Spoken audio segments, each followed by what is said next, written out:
Iniharap na sa media ng mayor ng San Juan na si Mayor Francis Zamora si Lexter Castro o mas kilalang Boy Dila. Matapos na ito'y mag-viral dahil sa pammemerwisyo nito sa isang rider. Maayos itong nanghingi ng paumanhin sa hindi pa nakikilalang rider na binasa ni Lexter noong June 24 kahit na sinabi na daw ng rider kay Lexter na hindi siya magpapabasa dahil sa may trabaho ito. Nais umano sanang makausap ng personal Lexter ang rider upang personal na umanong manghingi ng paumanhin. At may abot ang pampalubag loob niya sa rider na helmet at raincoat. Ngayon na sinagawa ko dahil po sa akin parang sira po ang sanuan ko. Lahat po humingi po ng paumanhin sa inyo sa mga sabi ko po sa inyo. Lalo na po sa rider, humingi po ng tawad po sa inyo. Gusto ko po kayong makita sa personal na gusto ko po sa inyo humingi ng paumanhin po. Sa mga nagbabanta po sa akin, hindi ko na rin po maiisip kung ano po, stress na rin po ako. Kung ano-ano na lang din po yung lumalabas sa pagbabanta sa akin. Lalo na po sa mga pamilya ko. Huwag naman po sana nilang idamay. Kung nagalit po sila sa akin, ako na lang po ang ano yung nila. Dahil masakit din po kasi nadadamay po yung pamilya ko.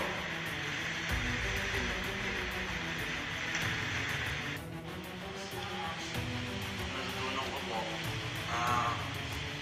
tulad po yung sinasabi ni Mayor na humingi lang po akong tawad sa mga nagawa ko, sa mga tingin sa akin ng tao.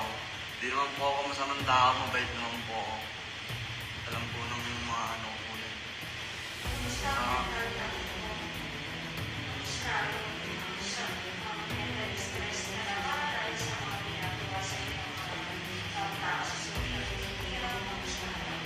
Actually po, medyo stress na rin po. Hindi ko na rin po alam kung saan po ako lugar. Sa mga pinagsasabi po nila sa akin. Wala po, hindi na rin po talaga alam. Lexter, paano mo kinakaharap at ilan yung mga natanggap mong death threats? Hindi ko na po, sa tutusin po, hindi ko na po sila mabilang. Sobrang dami po nagbabanda sa akin. Nakisya daw po babalik nila lang, ganun po. Sa akin po, aminado naman po ako, mali ako, mali po ako sa nagawa. Ako po humingi ng paumanhin sa lahat ng mga nabalang tao, lalong-lalo na po sa rider po na nabasa ako. Ano po. Nag-deliver din sa bahay ninyo, hindi naman pala address, meron pa ba panawagan din dun sa mga nabububus pa na taong bayan na nagpapag-deliver na po kayo? Sa lahat po nung nagpi-Facebook, huwag nyo na pong gawin yun dahil sa karamihan ng tao, sila po yung naaabala nyo, hindi naman po ako. Maawa din po kayo sa mga seller, rider, sa mga fast food na ino-orderan nyo ng pagkain. Sa kanila lang po kayo maawa, na po sa akin. Mr. Glenn, sa GMA, no? Hindi na ako ng provision. Okay lang, pakita na talaga namin yung mukha mo, no? Sa national TV at sa social media.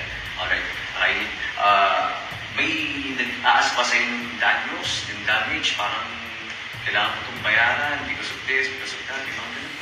Wala naman po, puro pagbabanta lang po yung ginagawa po nila sa akin. Nakakaisyo ganyan, ganito na papatayin na lang daw po ako. Para po sa akin na na-stress na rin po ako, syempre hindi ko rin po kilala kung sino yung mga yun. Ayun lang po. Oh, pero, may pananagutan ba siya technically mayor? Alam niyo po, ng ating ordinansa, ang mga nakasaad na bawal doon, una-una yung sapilitang pagbubukas ng mga sasakyan para mambasa, yung pagsampa sa mga sasakyan o pagyanig nito. No? So specifically, yung kanyang ginawa na pagbabasa gamit ng water gun at yung pangdidila, no? Kung tutuusin, talagang walang violation ito. Kahit sa batas, no? Kinonsulta po namin sa ating mga abogado. Si Vice Mayor Kawila isang abogado. Kinonsulta natin ang ating city legal officer, ating city administrator, lahat silang abogado. Wala kasing violation ng anumang batas. Ngunit kung sakaling yung rider na binasa niya, nasira ang cellphone, o di kaya ang laptop, pwede siyang kasuhan ng reckless imprudence resulting to damage to property. Pero depende ngayon yan kung yung rider na ito ay pupunta dito upang mag-file ng complaint. Yun nga po yung sinabi ni Lexter kanina. Napanood ko rin yung kanyang pinost kahapon sa social media na humingi siya ng paumanhin dun sa rider. Ang gusto nga po sana mangyari ni Lexter ay makapagkita sila ng rider. I can actually arrange it doon po sa ating rider. Kung kayo po nanonood at nakikinig ngayon, kung magtitiwala po kayo sa akin, pwede ko pong i-arrange na makapagkita po sila ni Lexter dito sa aking tanggapan sapagkat unang-unang gustong humingi ng paumanhin ni Lexter sa kanya personally. Pangalawa, nais niyang handugan ng isang helmet at kapote.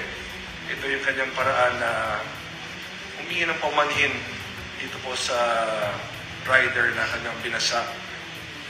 Na kitang-kita naman po na talagang kanyang ginawa dito po sa mga viral videos. No? Again, it is up to the rider kung sakaling gusto niya mag-file ng kaso. Choice po ng rider yan.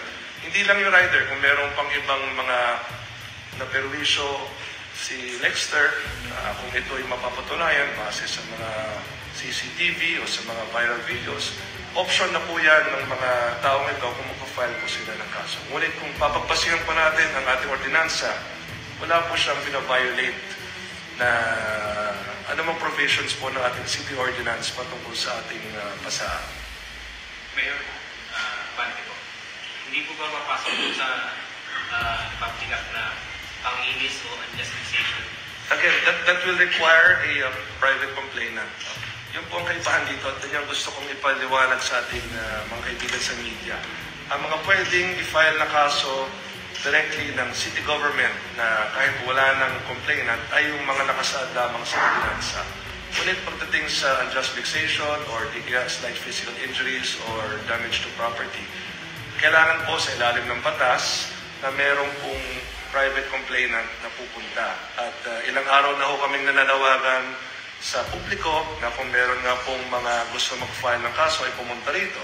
Meron na pong ilang mga pumunta, ngunit hindi naman po si Lexter ang kanyang kinakasuhan. Ito po ay patungkol sa ibang tao naman na nanakit sa kanila. So, as far as Lexter is concerned, wala pang isang tao talagang pupunta rito sa City Hall para mag-file ng kaso laban sa kanya. Kahit kami bilang isang lungsod, wala rin kaming may file na kaso laban sa kanya sapagkat wala naman talaga siyang nilabag sa ating ordinansa. Mayor, may kung paano yung nagalit si Lexter na nakapagod siya dahil sa kasi parang sabi niya kahapon is bigay niyo siya ng leksyon at hindi naman sabi niyo po na maraming namin dito para next natin.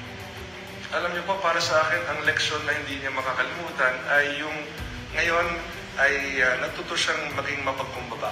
Dahil nung una, nakikita natin sa videos, yun talaga yung dahilan kung bakit ako nagagalit.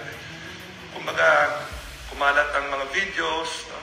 Naging napakalaking problema po sa akin bilang isang mayor at naging napakalaking kahihiyan sa akin bilang isang mayor. Ganun din para sa amin ng lungsod. Ang nangyari, itong kapistahan ng San Juan. At ang naging muka ng mga kaguluhang yan ay si Lexter.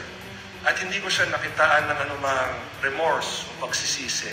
Kaya doon po talaga nanggaling ang aking galit sa kanya. Ngunit nung nakausap ko siya kahapon, at lalo na ngayon ay nakausap ko na siya, naikwento niya rin yung mga pagsubok niya sa buhay na pinagdadaanan, ay mas naintindihan ko ang kanyang pagkatao at ang pinakamahalaga ay ang leksyon na natutunan niya na maging mapagkumbaba, na aminin ang mga pagkakamali at matutong bumawi sa mabuting paraan sa mga bagay na mali na kanyang nagawa. No? So ngayon, ang pinakamalaking leksyon sa kanya ay natuto siyang maging mapagkumbaba, nawala ngayon ang kanyang yapang. Diba? Ngayon, tinatanggap niya ang kanyang pagkakamali, natuto siyang humingi ng tawad at nangako siya na hindi niya na po ito uulitin muli. No? So para sa akin, yan ay isang leksyon na hindi niya makakalimutan sapagkat ang buong Pilipinas ay mapapanood ang kanyang paghihingi ng paumanhin. At ito naman po ay nakikita ko na galing sa puso niya. Siguro, dumaan lamang yung mga ilang araw kasi na nahirapan siyang intindihin kung gaano kagrabe ba ang naging pinsala sa lungsod ng San Juan ang kanyang mga ginawa. No? Kaya pinaintindi ko talaga sa kanya kanina. Sabi ko, alam mo, Dexter, pare-pareho tayong nadadamay sa mga ginawa mo. No? At malaking bagay nga na siya nga po'y humingi na ng paumanhin sapagkat nakikita ko na makakatulong din po ito upang humupa din yung galit ng ibang tao. Ako nga po, yung galit ko humupa po. At ako yung maasa na sa pamamagitan ng kanyang paghingi ng paumanhin ay ganun din po sana. Na humupa rin po ang galit ng mga mamamayan sa kanya ngayon at humingi na po siya ng paumanhin at pagkaman. Anong apology niya kagabi, tapos nilabas pa rin dila, di ba? Kaya natuto na siya. Kaya mag-alala. Natuto na siya. Tatanong ko nga sana kanina kay Dexter Sir ngayon. Kinumpis ka po ba yung barina? Ay, water gun lang kasi yun. Water gun lang. Kasi good boy ko yung bibilhin. Ganun ba? Oo, kasi pag binenta mo, bibigay ko dun sa rider na magre-reklamo. Sa bahay lang. Ano na yan? Kung iwawala. Oo, kasi gusto bilhin. Maraming nakaka-interest. Pero ibibenta ko ba talaga? O may sentimental value habang buhay sa water gun yung taxi? Habang buhay na po yun. Bahagi yun ng leksyon na natutunan niya, no? Yes. Para hindi niya makalimutan na dahil sa water gun na yan, nagkagano ng kanyang buhay at dahil sa kanyang pinagdaanan ay nagsisi naman siya at nangakong hindi na gagawin muli. Sige po, maraming salamat po.